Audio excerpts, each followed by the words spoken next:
All right. First and foremost, I'm going to start off by saying Brakatha Yahweh, Brakatha Yahweh Shai, Brakatha Yahweh, Brakatha Yahweh Shai, Brakatha Yahweh, Brakatha Yahweh Shai, Call Halal Yahweh, Ba'ashem, Yahweh Shai, Ba'ashem, Rakah Quadash. Double honors to the apostles of GMS, Great Millstone, who rule well and who taught me this truth. And shalom to you, sincere Akim, out there listening, learning, and pushing this truth. And shalom to the few sincere Akwath that are out there listening and learning as well.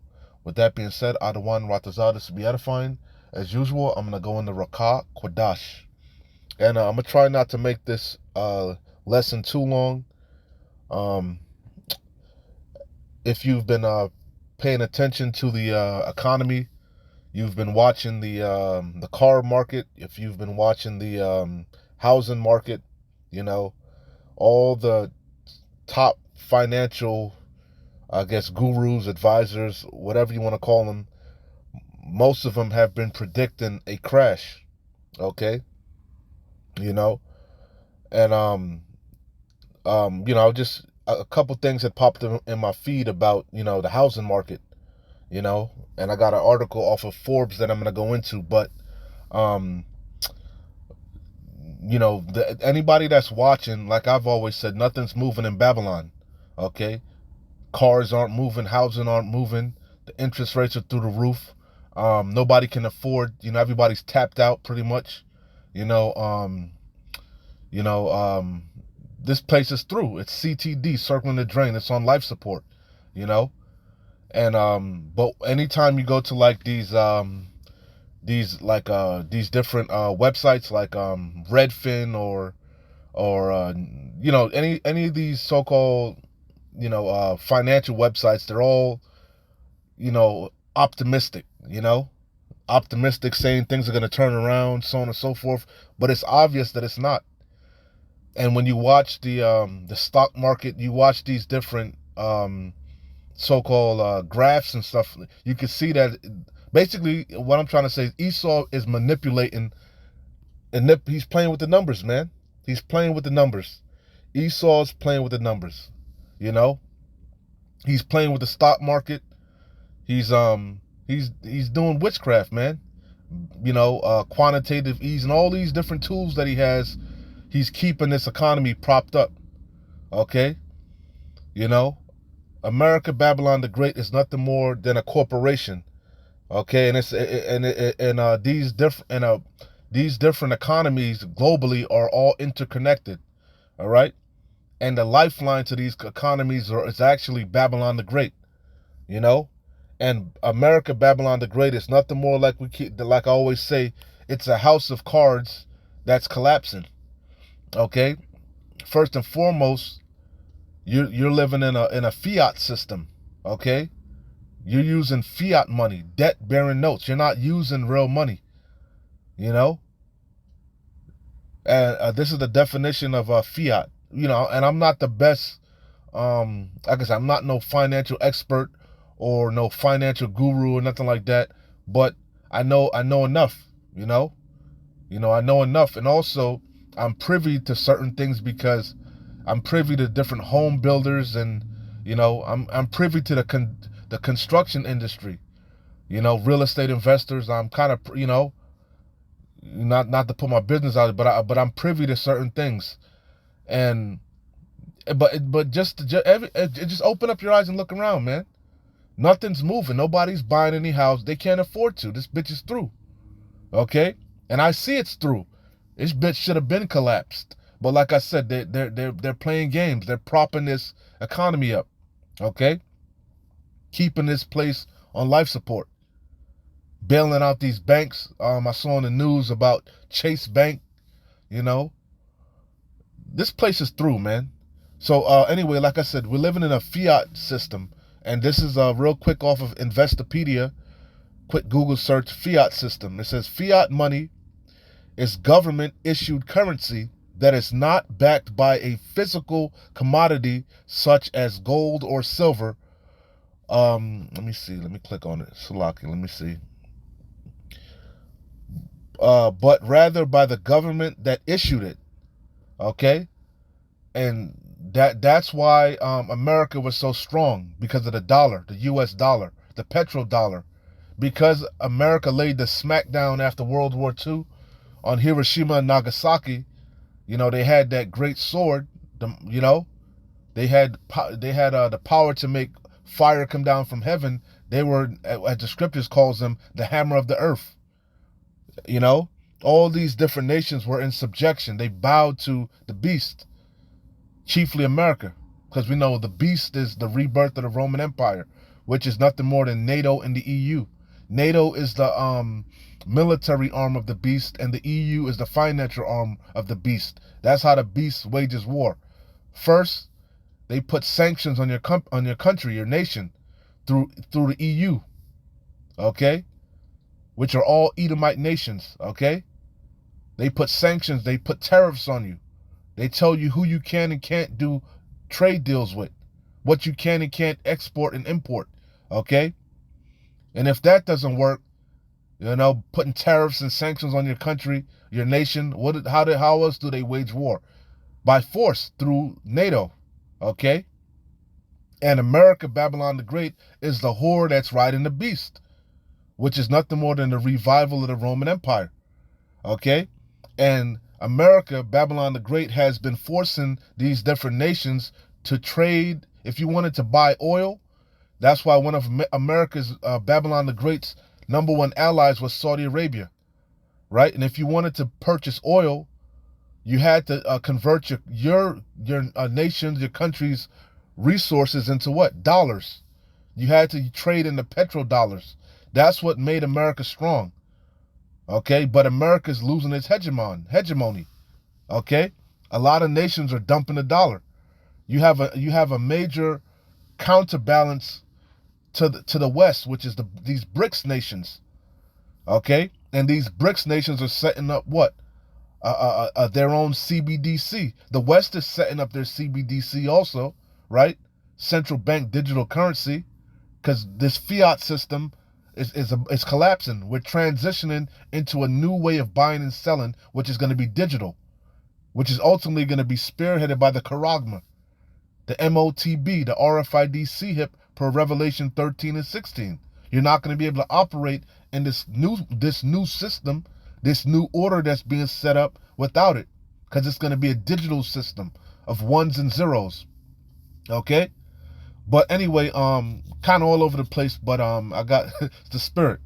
Probably gonna go longer than I intended. But anyway, America is losing its hegemony. The dollar's losing its strength. Okay? And then really it's because this is a fiat system. Do your own due diligence on fiat systems. No fiat system lasted forever. It's impossible, because a fiat system is not backed by anything tangible. Okay?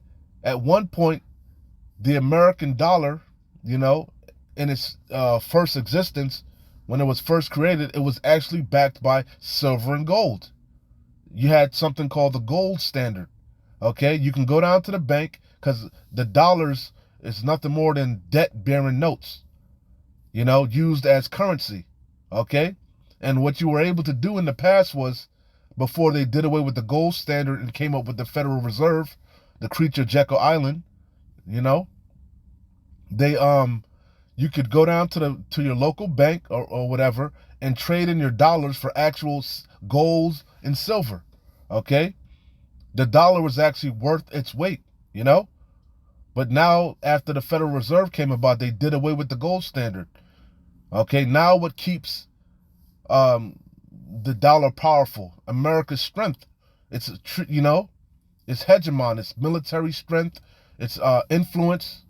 Okay, but it's losing its influence. It's losing its power. Okay, it's not backed by anything tangible anymore. Okay, just and again, these nations, a lot of nations are moving away from the U.S. dollar, and they're trying to align with Russia, China, these African countries, these BRICS nations, these South American countries. Okay, and what are they saying? The BRICS is saying that their currency that they're setting up is going to be backed by silver, gold, oil. tangible things. Okay? So I said all that to say no fiat system lasted forever. It's inevitable. And this bitch should have been collapsed. Okay? So again, what is a fiat? What is fiat money? Fiat money is monopoly money. It's fake money. You know? That's why the debt clock is they just running up the debt clock because they print money out of thin air. It's not backed by anything. So it says fiat money is a government issued currency that is not backed by a physical commodity such as gold or silver, but rather by the government that issued it. The value of fiat money is derived from the relationship between supply and demand and the stability of the issuing government rather than the worth of a commodity backing it. Okay? And no fiat system lasted forever. So that's my point. This America is nothing more than a corporation. It's a house of cards and it's collapsing. Okay? It should have been collapsed. But what does Job 13:4 say? But ye are forgers of lies. Who's a forger of lies? Esau Edom. He's a liar and the father of it. Okay? He's a goddamn liar and he manipulates these markets. Okay? He's keeping its economy propped up through quantitative easing, through these bailouts, through these stimuluses, through playing with the stock market. You know? Please playing with the numbers. But ye are forgers of lies, ye are all physicians of no value. But if you're truly watching and your eyes are open, okay, let's see, Habakkuk 2:3. For the vision is yet for the whole. We know it, we go through it all the time, but straight to the point, because I don't want to make this too long. Habakkuk 2:3. For the vision is yet for an appointed time, but at the end it shall speak. We're at the end. We're at the end of what? A particular age, a particular kingdom, empire, rulership. We're at the end of Esau Edom's age, kingdom, rulership, empire, right? And it said the scriptures tell you that Esau's the end of the world, this particular age, time, right? And Jacob is the beginning of it that followeth. Esau's through. Okay?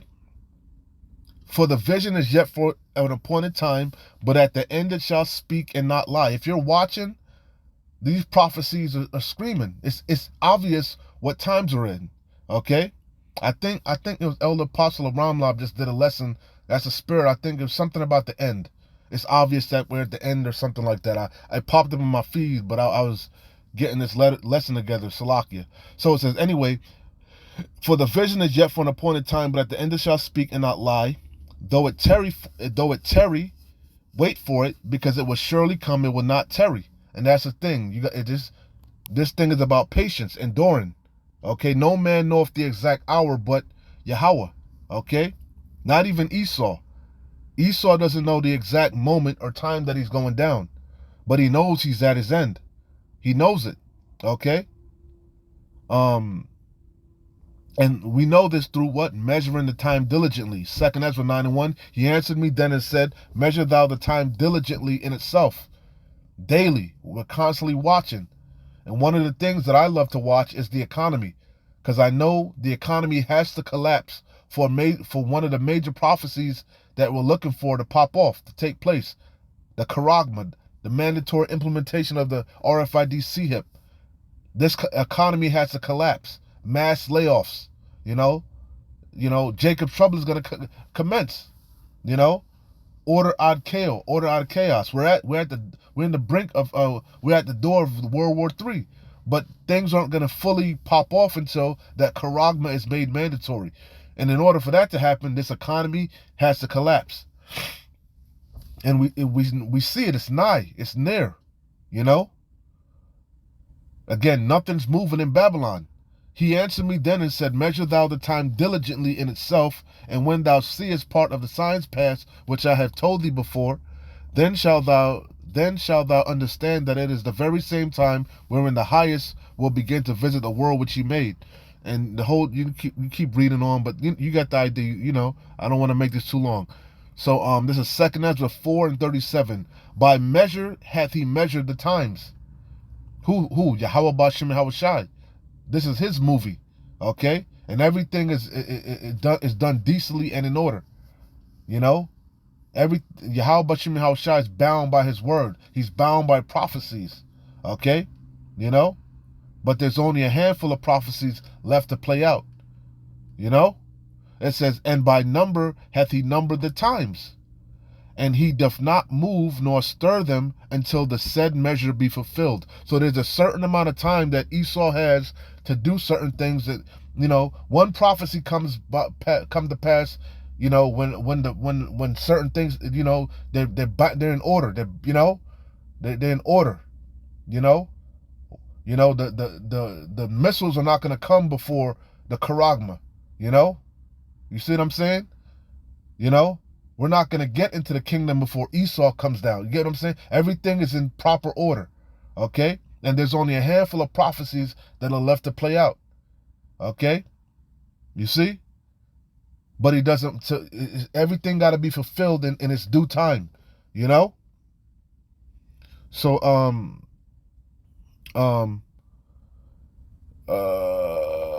let's see. Kind of went all over the place. Salakia. This is Job 14:5. Seeing his days are determined, the number of his months are with thee. Whose time? Esau, Edom's time. All right? It's a set time that he's going to go down. And we know Yahweh Bashem Yahushua is working on these kings' mind, their hearts, these leaders. Esau, Edom is dragging his hairy fucking knuckles. He's way behind in his agenda to charagma the people. Okay? But he's scared. He's crossing all his T's, dotting all his I's. Because once he makes certain move, he can't go back. And he knows his end is nigh. So he's trying to get it right. But ultimately, Yahweh Bashem Yahushua is going to force their hands. As it is written, the king's hearts is in the hands of the Lord. Yahweh Bashem Yahushua, as the rivers of water, he turneth it ever whithersoever way he will. And his determination is to gather these nations to the valley of Yehoshaphat. He's mustering the host of the battle for this third woe, the battle of Armageddon, the mountain of troops, into the valley of decision, okay? To pour out his indignation. That's Yahweh Bashem Yahushua's will, okay? So it says, seeing his days are determined, the number of his months are with thee, thou hast appointed his bounds that he cannot pass. And that's Esau's goal, to upset prophecy. But he can't. He can't. Okay?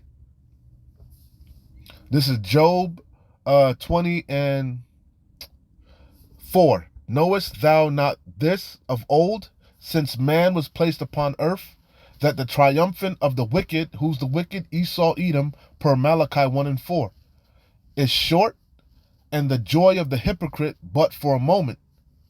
Though his excellency mount up to the heavens, and his head reach unto the clouds, his pride, his pomp, ultimately his space programs, his satellites, Hey, what did the scripture say? Once he went into heaven, then shall Yahweh Bashem Yahushua bring him down. Esau went into the heavens, in around 1969, and he's been falling ever since. It says, and he knows it. It says that's why he had Trump had that mantra, Operation Warp Speed. It says, yet he shall perish forever like his own dung. They which have seen him shall say, where is he? Esau, Edom. He shall fly away as a dream and shall not be found. Yea, he shall be chased away as a vision of the night. Esau gonna be at the chase row. All these nations, all these heathens gonna want to get at this devil when that man of sin is revealed. They're gonna realize Esau pulled the fast one on him. And they're gonna want to get at his ass. Starting with us. So it says, the eye also which saw him shall see him no more, neither shall his place any more behold him. He's not going to be held to such high esteem anymore. Okay? He's going to be revealed for the goddamn devil that he is. Deceiver, destroyer, the wicked. Okay? The whole chapter's good, but like I said, for the sake of time, I don't want to make this too long. Okay?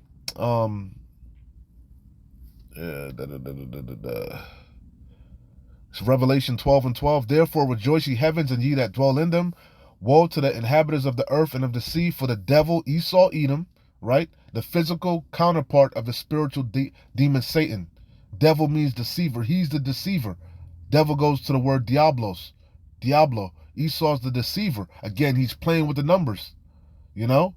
He's a goddamn forger of lie. For the devil is come down unto you having great wrath. He's about to just roll out these draconian legislation, these unrighteous decrees.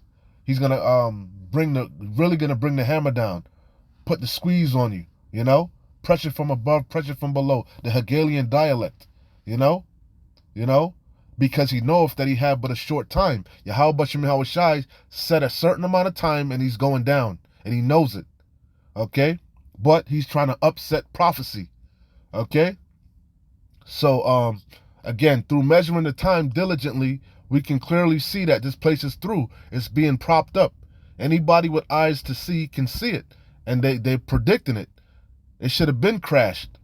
This bubble should have been popped, okay? You see?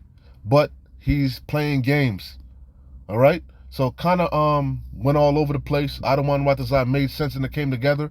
I was going to go into Isaiah chapter 47. The whole chapter's good, okay?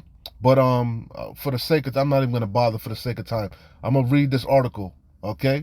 And then that'll be the lesson. Adawan Watazah, it came together and it made sense.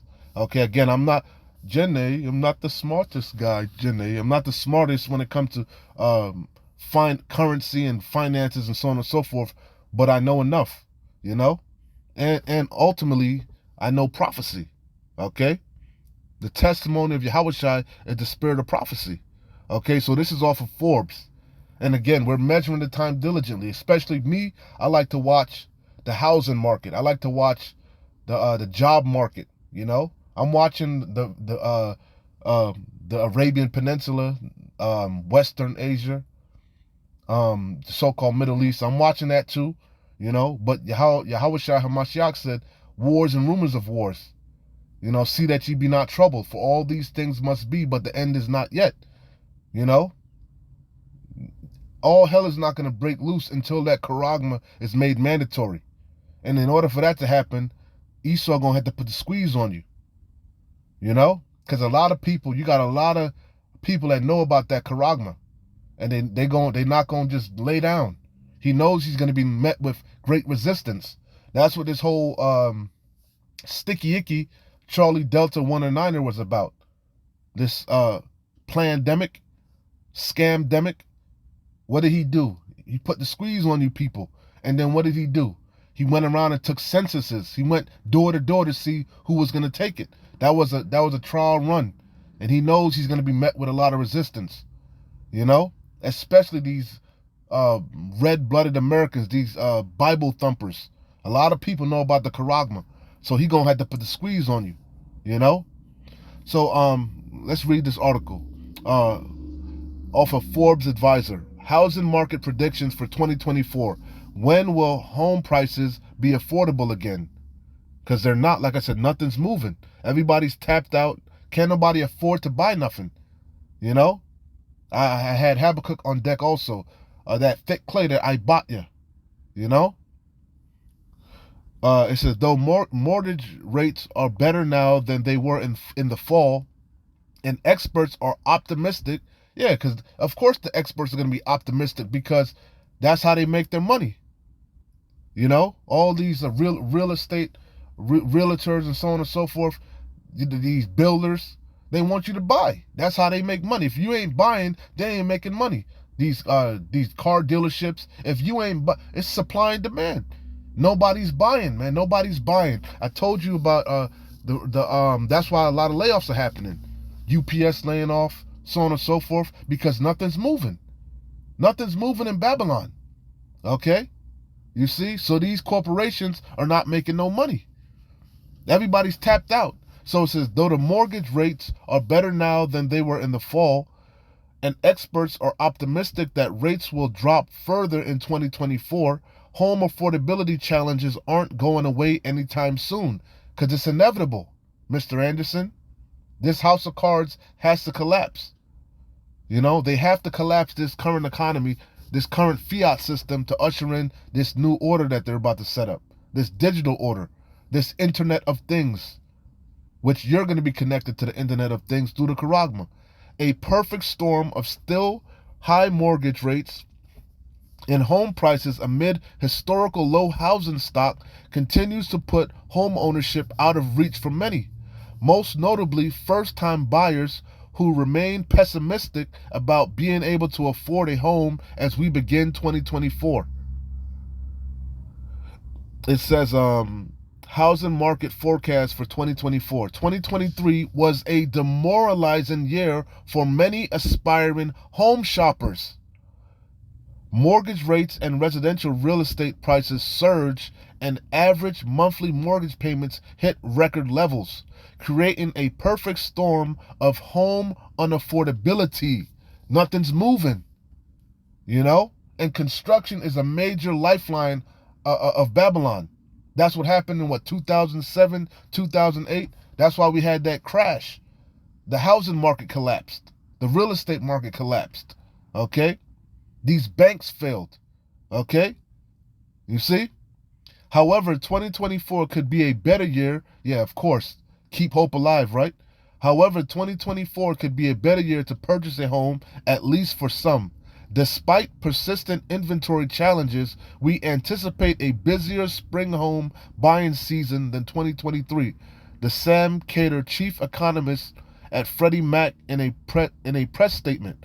However, he noted that home prices would likely continue to increase at a steady pace, which actually home prices are falling for the average individual that's trying to sell their house.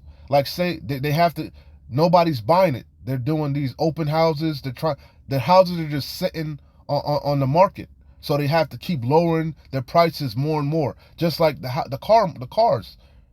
You know, these car dealerships, they keep lowering the prices because nobody's buying. And for the ones the few dummies that actually bought houses or cars in this when everything was overly inflated, now they're upside down. They have a whole bunch of negative equity. Okay? You know? Their houses, their cars are worth less than they bought it for drastically. They're upside down in these loans. This bitch is through. On the other hand, some experts forecast that housing market activity will remain tepid throughout 2024 due to many homeowners who will remain locked in at low rates. Yeah, if you got a decent rate or decent house, a car, you know, your car's paid off, your car payment is low, it may be an older car or older house, a lot of people ain't moving because they understand this. They see the storm on the horizon. Okay? The writing's on the wall. This place is through.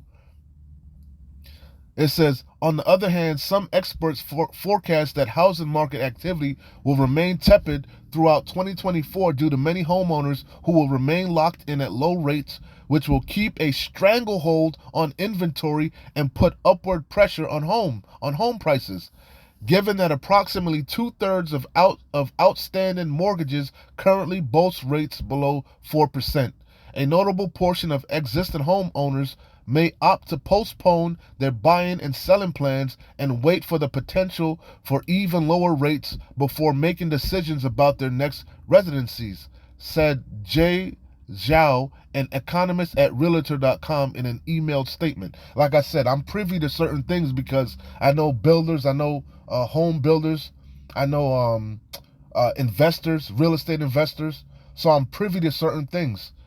Okay? And I know houses, already built, ready to be moved in, but nobody's buying them. And what are they doing? They keep lowering the prices. So much so that a lot of people, I talked to this one guy, and he's a real estate investor. He's been flipping houses, and I just been listening to this dummy. It reminded me of 2007, 2008. The same kind of, I was, just, me, I be playing games. I like to play stupid, act like I don't know what the hell, like I'm a dummy. Just, I be picking their brains. And basically, he was trying to get me to buy a house. And I was like, yeah, but the houses are overpriced and all this stuff like that. The mortgage is too high. And he was like, because, like I said, they want you to buy. If I don't buy, he don't make no money. So they desperate for sales. Okay? Not to mention, a lot of times they got to pay the mortgage or pay the lease front the bill until you move in. You know, you know, it's an investment, and they want to flip it, get rid of it as soon as possible, but they want to get the most out of it. So anyway, he was trying to get me to buy a house, and I'm like, yo, the houses are overpriced. You know, the same house that was $100,000, $150,000, 5-6 years ago, 7 years ago, it's tripled, quadrupled in price. I ain't finna pay that. The house, you know, it's the same raggedy ass house. You know, you ain't getting more house, the same house, but everything is inflated. You know, and he was like, yeah, that's true, but you know, just sit on the house for a couple years or a year will pass. Next year, you can refinance, you know, and lower the mortgage rate. But I'm stupid. Nigga, if I refinance and I got negative equity, I'm gonna be upside down in the house. That's what's happening to a lot of these people. They got fucking new cars, you know, 2023 cars, you know. Fucking car payment is $1,000 a month, $800 a month, and then the 2024 come out and it's cheaper than their 2023, you know. So who the hell gonna buy a 2023 when a brand new car cheaper than the year before? Same thing with the house. These people upside down, man, because this house of cards is collapsing. You know. I hope I'm making sense. Salakia if I'm ranting. Makes sense in my mind. Salakia. So it says, in the meantime, most industry experts agree that the Federal Reserve is done with its rate hiking campaign to lower inflation. Policymakers kept the federal fund rates unchanged for a fourth straight meeting on January 31st, and previously signaled rate cuts are in store for 2024. Let me see if that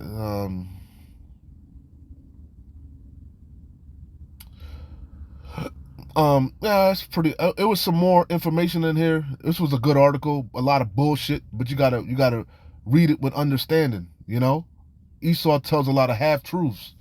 But hey, I don't want to make this too long, man. Kind of going longer than I wanted it to. Salakia. Hopefully it made sense and it came together. Again, I'm not the best at explaining, especially finances. But the point of the matter is this bitch is through. If you're watching, you're measuring the time diligently in itself, this bitch is through. This house of cards is collapsing. It's inevitable, Mr. Anderson. So this whole chapter is good. I'm going to just read a little bit. And I'll close out here. Isaiah 47:1. The NLT is good too, but I'm just, for the sake of time, just read a little bit in the KJV. Read the whole chapter. Come down and sit in the dust, O virgin daughter Babylon. That's America. Why is it called virgin daughter Babylon? Because first and foremost, it's not talking about ancient Babylon, which is over there, what you know as modern day Iraq. It's talking about America, the virgin daughter Babylon, mystery Babylon, also known as Idumea, Basra, Uz, you know, the scene of great future judgment, destruction, okay? And also virgin daughter because her cherry ain't been popped yet. But she about to be ravished, excuse my French, my Swahili, she about to be fucked like never before. And a lot of you Babylonians about to be fucked because you trust in Egypt, you trust in oppression, you trust in this system, you trust in this house of cards that's collapsing. You trust in your 401k, you trust in this place, man. And you about to be left holding the bag filled with holes. Come down and sit in the dust. Yeah, this lower state, you know? You see it. This bitch look like a third world nation, man. O virgin daughter Babylon, sit on the ground. There is no throne. O daughter of the Chaldeans. Another thing that Babylon's America is synonymous with, the daughter of the Chaldeans. And the Chaldeans were known for what? Their witchcraft, their sorcery. And that's what this devil, he playing fucking games, man. He playing with the numbers. Forger of lies. For thou shalt no more be called tender and delicate. Yeah, it ain't gonna be the place to be. You know, ain't nobody gonna be want to come to America shortly. You know, it's gonna be a desert. This bitch gonna be desolate. They gonna be trying to flee out of this bitch. It says, take the millstones and grind mill, uncover thy locks, make bare the leg, uncover the thigh, pass over the rivers. Thy nakedness shall be uncovered, all its sins, all its wickedness, all the atrocities. You know? Yea, thy shame shall be seen. Shameful spewing on his glory. How this bitch was founded, you know? all the skeletons in his closet, all the skullduggery. And then ultimately what? Yahweh B'Shem Yahushua is about to judge this place. I will, for what? The controversy of Zion, for what you did to the Lord's chosen people. That's ultimately why this bitch is going to be destroyed. I will take vengeance. Who's going to take vengeance? Yahweh B'Shem Yahushua. And Yahweh Shai HaMashiach is not going to meet you as a man, as it says. I will take vengeance and I will not meet thee as a man. Yahweh Shai HaMashiach, who the world ignorantly calls Jesus Christ. His name is Yahweh Shai, okay? And the Heavenly Father's name is Yahweh. And he's the power of Yasharallah, you tribes. No other nation, okay? It says, as for our Redeemer, who's Redeemer? Yasharallah's Redeemer. Who's he redeeming us from? Our enemies. All these 17 heathen nations, chiefly Esau, Edom. The Lord of hosts, Yahweh B'Shem Yahushai, the Lord of armies is his name, the Holy One of Yasharallah. Sit thou silent and get thee into darkness, O daughter of the Chaldeans, for thou shalt no more be called the Lady of Kingdoms. Okay? The whole chapter is good, man. But like I said, that's the point. You get the idea. This bitch is through, man. This bitch is through. It's inevitable. You know? A great collapse is coming, man. A great collapse is coming. And it's going to catch most of you off guard. Okay? Because you trust in this place. And you think nothing bad could ever happen here. But again, this bitch is about to be ravished like never before. So anyway, keep watching. Keep praying. Keep fasting. Keep pushing. Keep fighting. We're close. Shalom. Wa abad babal. Kwam Yasharallah.